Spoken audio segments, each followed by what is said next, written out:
Hi everyone, this is Ayush and आज देखते हैं कि हम बैंक निफ्टी में कैसे ट्रेड कर सकते हैं।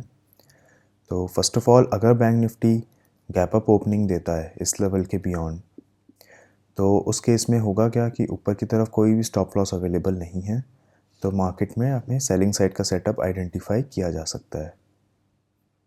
और अगर मार्केट फ्लैट ओपनिंग देता है तो उस केस में इधर भी स्टॉप लॉस अवेलेबल है, इधर भी स्टॉप लॉस अवेलेबल है, दोनों तरफ स्टॉप लॉसेस अवेलेबल होंगे। तो हमें देखना है कि मार्केट किसको डायरेक्टली टारगेट कर रहा है। अगर यहाँ से डायरेक्टली नीचे की तरफ आ रहा है तो उस केस में होगा क्या कि मार्केट में जितने भी यहाँ पे इस लेवल पर बायर्स हैं, ये सब अपनी पोजीशन से एग्ज़िट करना स्टार्ट करेंगे।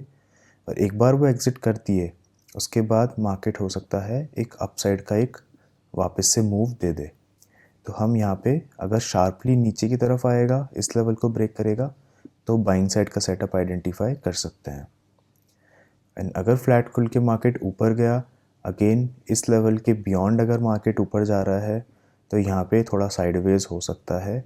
ऊपर की तरफ स्टॉप लॉसेस अभी तो नहीं है, मे बी मार्केट धीरे धीरे क्रिएट कर दे, तो उसका अभी प्लान नहीं बनाया जा सकता।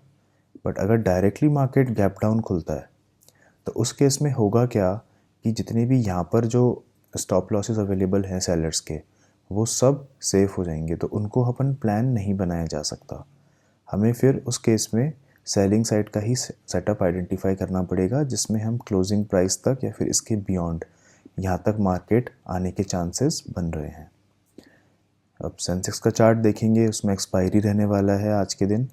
तो उसमें होगा क्या कि लास्ट मार्केट ने क्लोजिंग एकदम साइडवेज करा है, ऊपर गया फिर नीचे आया फिर ऊपर गया, एक ही जोन के अंदर क्लोजिंग किया है। तो जब एक जोन के अंदर मार्केट क्लोज करता है तो उससे होता क्या है ना कि दोनों तरफ के स्टॉप लॉसेस अवेलेबल रहते हैं, बायर्स के भी और सेलर्स के भी, क्योंकि मार्केट एक टाइट रेंज में काम करता है। तो उस केस में हमें देखना ये है कि अगर मार्केट फ्लैट खुल के डायरेक्टली नीचे की तरफ आता है तो उसमें होगा क्या कि इस जोन के आसपास भी बायर्स अवेलेबल हैं और वो एक्सपायरी की वजह से हो सकता है अपनी पोजीशन स्क्वायर ऑफ करे, तो हमें कंटिन्यूसली एक मोमेंटम देखने को मिल सकता है। एंड अगर ऊपर की तरफ निकलता है तो इस लेवल के ऊपर फ़िलहाल अभी स्टॉप लॉस अवेलेबल नहीं है। अगर ऊपर निकलता है तो चांसेस आर हाई कि मार्केट फिर रिवर्सल फिर से हो सकता है। और डायरेक्टली अगर मार्केट गैप अप खुलता है तो उस केस के अंदर अगेन यहाँ पे स्टॉप लॉसेस अवेलेबल नहीं है, तो हम सेलिंग साइड का सेटअप प्रेफर करेंगे अगर डायरेक्टली गैप अप खुलता है तो। एंड निफ्टी 50 के अपना अंदर अपना ये प्लान रहने वाला है, बिल्कुल सेंसेक्स जैसा सिमिलर चार्ट बनता है इसका। तो वहाँ पे सेम ये व्यू रहेगा, गैप अप खुलेगा डायरेक्ट, स्टॉप लॉस क्योंकि अवेलेबल नहीं है तो सेलिंग साइड का सेटअप आइडेंटिफाई किया जा सकता है मॉर्निंग आवर्स में। एंड अगर गैप डाउन खुलता है तो इस जोन के आसपास स्टॉप लॉस अवेलेबल हैं, उनको मार्केट टारगेट कर सकता है।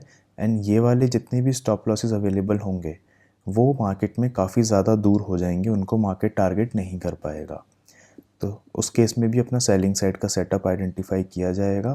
फ्लैट के केस में अभी कुछ नहीं कहा जा सकता क्योंकि दोनों तरफ स्टॉप लॉसेस अवेलेबल हैं, मार्केट इधर भी जा सकता है और इधर भी जा सकता है। आई होप आपको ये सारे पॉइंट समझ में आए हों। वीडियो अच्छी लगी तो वीडियो को लाइक एंड शेयर। अभी के लिए इतना ही, थैंक यू।